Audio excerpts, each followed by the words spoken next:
Ahora, como cada lunes, hoy tenemos la colaboración de Cecilia Cadena Inostroza, investigadora especial del Colegio Mexiquense. Hoy nos va a platicar respecto a la existencia y un funcionamiento de despachos para evadir la transparencia. Buenas noches, Cecilia, adelante.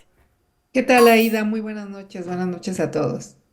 Pues sí, como ya tú misma lo has comentado, supimos desde la semana pasada, lo escuchamos también en este noticiario, que se dio a conocer un caso de corrupción de gran magnitud en el INAI. Según las investigaciones, el director y posiblemente otros funcionarios, incluidos comisionados de este o anteriores consejos, todavía no lo sabemos, habrían realizado auditorías a particulares, impuesto multas por supuestas faltas y luego ofrecido arreglar los casos a través de despachos de su propiedad. Hasta ahora el principal sospechoso que se ha mencionado es Jonathan Mendoza, director de protección de datos personales.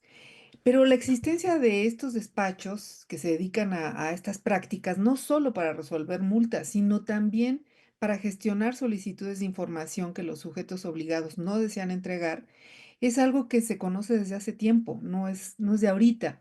De hecho, durante un congreso que hubo el año pasado de transparencia en municipios celebrado en Oaxaca, yo denuncié este fenómeno en el ámbito de los gobiernos locales, ya que varios funcionarios me habían comentado sobre la presencia de esos despachos.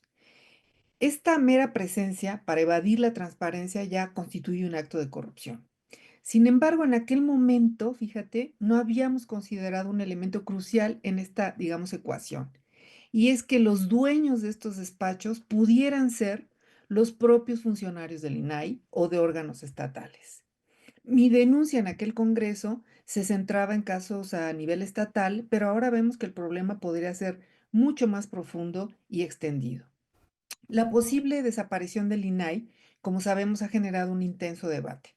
Por un lado están quienes argumentan que el instituto es costoso para el país, aunque este argumento se limita a aspectos económicos sin considerar el costo en términos de pérdida del derecho a la información, que es ineficiente y propenso a abusos por parte de sus funcionarios. Por otro lado están quienes piensan que desaparecer el INAI sin contar con una alternativa que garantice el acceso a la información, sin que el gobierno sea juez y parte, pues no ha sido una decisión bien planteada. Este reciente caso de corrupción que debe investigarse a fondo y se debe hablar de eso, creo que no hay que olvidarlo, y llevarse hasta sus últimas consecuencias, refuerza la postura de quienes consideran el INAI costoso, ineficiente y corrupto. Aún así se tiene que investigar.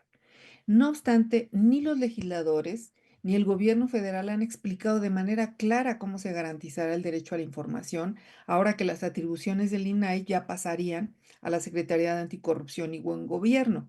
Y aunque confiamos en la honestidad y buenas intenciones de la secretaria Buenrostro, pues preocupa que el gobierno sea quien decida qué información se entrega y cuándo. Y esto plantea un dilema evidente. Si al gobierno no le conviene entregar cierta información por cualquier razón, ¿qué mecanismo lo obligará a hacerlo? ¿Cómo puede el gobierno ser juez y parte en un proceso que requiere imparcialidad?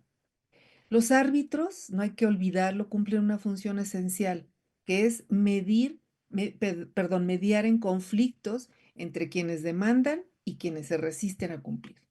Para ser árbitro se necesita una reputación intachable, pero también la pregunta sería, ¿qué sucede cuando no hay árbitro? Ese sería mi comentario del día de hoy. Aida. Muchísimas gracias, Cecilia Cadena. Estaremos al pendiente del próximo análisis. Gracias a ustedes. Buenas noches.